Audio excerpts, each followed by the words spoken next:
Given that memory prices are now pretty much the same as a GPU, the supply chain bottleneck is getting to an absurd level that the top performing stocks of last year and this year so far were all memory related. And in this unprecedented memory shortage, the first thing that people point to as the culprit is definitely AI. But why AI? With how companies are buying millions of GPUs like it's some commodities, it kind of doesn't really match up when the current state-of-the-art LLMs can already be trained on around 2000 H100 GPUs. So you definitely don't need millions of them to achieve state-of-the-art as demonstrated repeatedly by DeepSeek. As for a simple AI vision like YOLO, which is a common object detection library, it also doesn't need that much compute, probably 0.1% of the compute that language models need. So the only logical explanation that will make this insane data center build out completely feasible has to be because of AI video generation. But why AI video? Well, in the simplest comparison, a text token is basically a subword, and a video token is basically like a patch within a frame, where a frame may be made up of 16 by 16 patches, with 128,000 text tokens equating to roughly 3.6 seconds of a 720p video at 10 FPS. The difference between them is disproportionate in a way that consuming 128,000 text tokens is much harder than 3.6 seconds of a video, which just shows how the KV cache in the memory will be consumed much more aggressively for video generation, especially when you want video generation to be at even higher resolution with longer duration. And this demand for compute do sound a bit reasonable, but how much demand for AI video generation would justify this billion-dollar data center build out? Without going into complicated estimations, let's look from the perspective of investment. With how XAI is building a $20 billion data center for AI, but the top AI slop YouTube channel was only making like $4.25 million, the numbers do not check out. The attention economy for AI generated video is pretty limited. I mean, they are pretty funny though, but market scale just doesn't make sense at all. Like even just this narrative of trillion-dollar companies building data centers and fighting for the last stick of hardwares are actually just using it for video generation seems absurd. So is AI really a bubble? Well, I think that would be the case if AI generated videos are consumed by us humans, because we might just be looking from the wrong perspective. I didn't really figure out this other perspective exists until Nvidia reached out to me with their research called Cosmos a few weeks back. Well, it was technically published last year, but at that time I was getting ready to become a military man, and when I saw Cosmos I slept on it because it just felt like any other video generation model and like being put into this weird physical use case. So as a diehard theoretical research enthusiast, I didn't pay much attention. Besides, the theoretical side of AI video research is probably the most boring AI topic out of everything, because you're telling me an entire field's progress is being chokeholded by information compression? Well, I mean, it's not that bad, it's just my hot take. So when Nvidia announced that Cosmos hit 5 million downloads, I properly sat down and looked through the paper. Then I realized my mistake, because I was not really familiar with their game. The potential it has is not within the research, but the application side which this paper implies. Do you guys remember back when Sora just came out, the hype of world models? The key idea is video generators would get so good that it not only can generate otherworldly stuff, but it can just straight up simulate any world, which got people giving it a new name called world models. And one of the first trends that people have applied this world model idea is to make games run inside AI. Like Oasis AI, where it pretty much was an AI video generator trained only on Minecraft videos, along with inputs so that you can technically play this Minecraft fever dream. Maybe this is pretty cool for the first few seconds that you play, it is still a broken and inconsistent world in very low resolution. While in the latest news, Google's new Genie 3 is now capable of generating extremely real games using AI, so the quality is definitely improving. But with how small the gaming market is, it still doesn't justify why it'll be a $1 trillion idea, nor a market that's worth this much data center build out. Then another trend occurred. This time, it is using video models as physical simulation for AI, not the estimating fluid or particle simulation type of AI that 2-minute papers loves. Instead, it is used with the purpose of environmental simulation. But first, why do we need an AI world to do simulation when we have perfectly great pre-programmed and strictly controlled environments within existing software? Needing AI to do simulations seems a bit counterintuitive, and I agree too. Properly programmed physics engines just seem like it's so much better. But the real reason why AI simulation might take over is that the real bottleneck for pre-programmed simulations was the inability to scale them. Like sure, you can have people write more code and build more environments manually, but to scale the diversity of the environments, unique scenarios, weather, lighting, or just pretty much anything, to code that at scale is pretty much impossible. AI World, on the other hand, is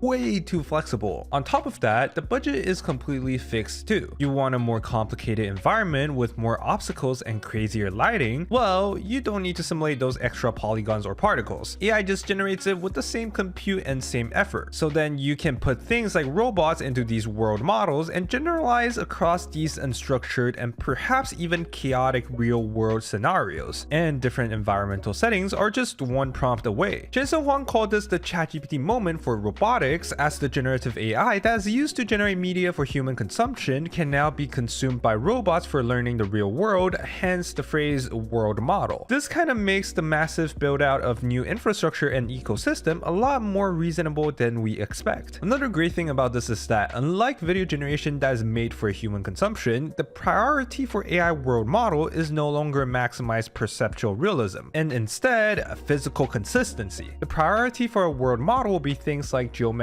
consistency, trajectory following, and object permanence. But I mean, at the end of the day, the perfect AI video model would ace all these tasks down the line anyway, so the distinction of world or AI video model may not be that big of a difference other than its downstream usage. Okay, but anyways, the problem now is how can we utilize this world model thing? Because now we have this imaginary state within the AI's head. How can we place the robots into a highly compressed environment within an AI world to have it interact with the world? Well, the funny thing is, if you train the AI model with camera footage from the POV of a robot, then the trained world model itself is then actually experienced from the perspective of the robot. More specifically, how this is executed is a design choice. There are many ways that you could approach this, and in Cosmos' case, they formalized the model as the past observations from the robot plus a perturbation that would then predict future observations, with perturbation being the key design. This is an extra input which can be like an action the robot took, a camera pose change, a trajectory, or even a text instruction, similar to the idea of text being used to prompt video generation. So the robot is in the world model because the robot's actions are part of the input prompt that drives the future. This is where it also kind of diverges from a generic AI video generator and a world model design. And Cosmos is built around a very simple recipe. Just like any other model, you first pre-train a huge generalist where you create a world foundation model on a large set of video data. This foundation model can then be post-trained into specialist world models for a specific robot or sensor setup. So this pre-training and then post-training split is basically the general idea of Cosmos. But of course, even if I make it sound so simple, the engineering itself is definitely not that easy. Because first of all, unlike text, video is so expensive that you can't just throw raw internet video at the problem and hope scaling saves you. On top of that, video is a continuous stream of information with varying resolutions, ratios, and FPS. Even its encoding libraries makes a huge difference. So that's why when I said earlier that AI video research is not real, because as you can see, this is just straight up an information compression nightmare. And text over there is just chilling with subword tokenization, as it doesn't have a compression problem as big as videos, which means you are pretty much guaranteed to see those boring sounding pieces like video curation pipelines, data processing techniques, 3D tokenizers, and patching, all to fight a problem that doesn't exist in language models. That is, how much information can you preserve while being compute efficient? On the other hand, the architectural side that processes this compressed information is also an AI Frankenstein, and it just somehow works when they bring over the component that works in language models into video generation. So when I say the robot is learning in this highly compressed environment, the environment is no longer a mesh with any rigid bodies. It is a sequence of compressed tokens that the model learns to treat as a state, then use it to observe and predict what will happen next. While Nvidia did test out different types of the architectures that process the compressed tokens, one being a continuous transformer-based diffusion process and the other being a discrete transformer-based autoregressive prediction, the general idea is still the same: generate the future based on the current observation and a perturbation. But to actually put this to use, they then put the models through post-training that can have a custom use case. Unlike pre-training, post-training data is mostly prompt video pairs collected from the target physical environment, where the prompt prompt can be action commands, trajectories, instructions, etc. And the dataset can be much smaller because the foundation model already did the heavy lifting at learning the basics of physics and how the world works. So if you want to place a robot into a world, you would post-train a world model so the prompt space matches your robot's control space. For example, you can turn it into instruction-based video prediction, where it is current frame plus instruction that predicts a future video, or action-based next frame prediction that is current frame plus action vector that gives the next frame.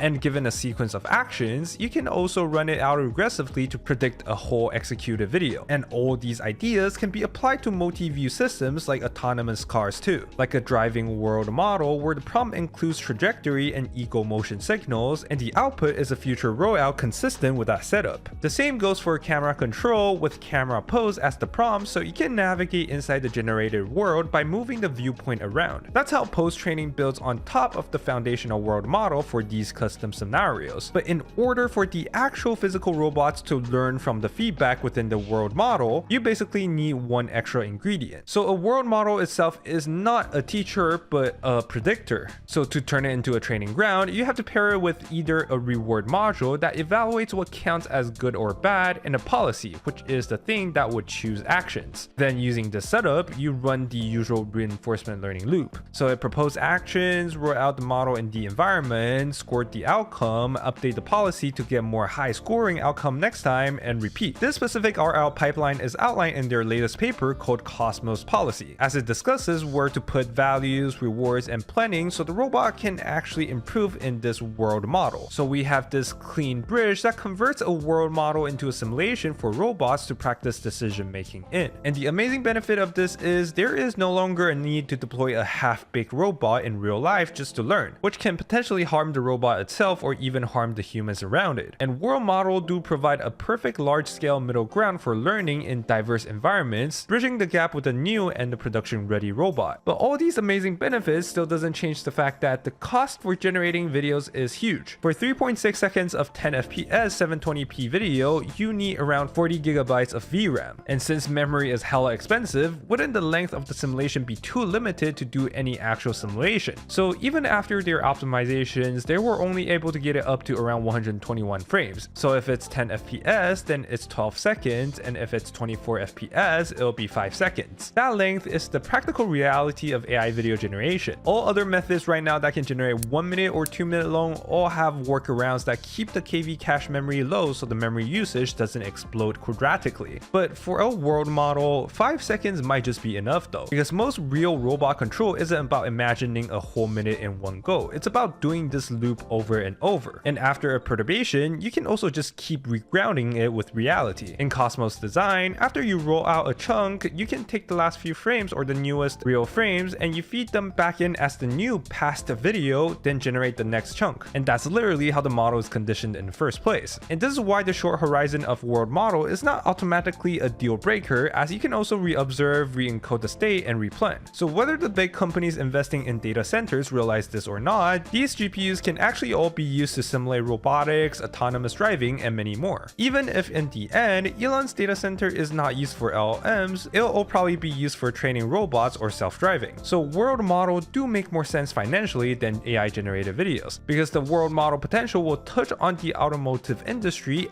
and the robotics industry. While the automotive industry creates value through personal mobility, which is a market that is capped by population and road capacity, the robotics industry spawns in a completely different sector where it creates value through labor substitution. And labor has this property that consumer markets don't, that is, it doesn't saturate because everyone already owns one. It saturates only when machines are doing most economically productive tasks better or cheaper than humans. So the ceiling is not really limited to a population. And this is why general robotics keeps getting framed as a productivity multiplier. And once humanoids or robots start approaching the same wage as a human, the return on investment will turn sharply, with most of the money a company makes will be dumped into robotics. For comparison, a robot right now is selling for only around $20,000. It is much lower than the average US salary right now, and they can work 24/7. Like, did you see the new Boston Dynamics robot? They can even swap their own battery. But the reason why they're not replacing everyone is that there lacks a large amount ton of data for the robot to do the labors that the humans do, which just basically implies the need for custom data. So however big the physical labor market is going to be, the demand for custom robotics data will also scale proportionately, which is how world models will fit into this big picture. And what's nice with Nvidia is that they are also giving us a chance to permanently escape the underclass, because if you want to position yourself to be at the right place in the right time for the next big trillion-dollar field in the coming decade, they already have a Cosmos cookbook available for everyone that is catered to people that is trying to learn and apply their Cosmos. From all the technical stuff we discussed previously, and also practical step-by-step workflows, technical recipes, and reproducible examples for building, adapting, and deploying world foundational models. This definitely also played a key role in Nvidia's Alpha Mayo R1, which is the first ever open source autonomous driving model released by Nvidia, or probably just the first ever open source autonomous driving model release. And you can learn all these knowledge completely for free here. And with how Cosmos is positioned very differently compared to other AI models, where most existing models are pretty much a usable end product when it's published, world models like Cosmos are going to be operated in a different way, as every embodiment is different, every camera placement is different, every gripper, arm, wheelbase, suspension, sensor suite is different. This is definitely the key reason why the demand for custom robotics data will remain large. So Cosmos isn't being sold as a model, which means the entry point into the field becomes way more concrete than most people expect. Instead of go pre-train your own world model, the process is more like curate data, post-train for a specific domain, evaluate, then iterate, which is like a package. I mean, I might as well start my own operations to deliver this package as a service for companies. And if you think you can do it too, Nvidia is actually hosting the Cosmos Cook-Off, which is a virtual physical AI hackathon running from January 29th to February 26th, with the team size being 1 to 4 people. And what you basically do is you build innovative solutions with Nvidia Cosmos, and the prizes look amazing, with the compute also being covered. So if you want a place to show off your learning progress, this virtual hackathon is definitely one of the best places to start. But anyways, back to the main point of this video, is AI a bubble? Well, I think if the existing infrastructure that are being built do have a viable strategy to become sustainable, which in this case through the economic value generated by LLMs and even robotics or autonomous driving in the coming decade, then the AI data center build out might actually make sense, because the human labor market is just too big, and the value it'll get in return if robots scale successively with these GPUs in the data center burning hot and actually providing values, then there's probably not going to be a bubble that's capable of popping in the long term. But of course, I am not a financial consultant or anything, it's just an observation from the current research trend. So definitely take my words with a grain of salt. AI after the video but struggle with reading the maths, I have actually made a new learning website where I wrote an intuitive explanation of transformers from the ground up, and it'll feel just like reading a novel, ranging from how tokenization operates, the basic of attention, to how layered norms work. A total of 100,000 words are currently written on the website. This is a series where I'll break down AI topics intuitively because I genuinely think anyone could understand them no matter how difficult it may seem. So for those who want to get into AI or LLMs, not to mention AI videos also has a lot of elements of transformers in it, this should be the perfect place for you to dive into the technical parts without being intimidated by crazy looking maths. And right now, the New Year New Me launch discount is still available, but there's only a handful left. So use the code NYNM for 50% off a yearly plan forever. And thank you guys for watching. A big shout out to Spam Madge,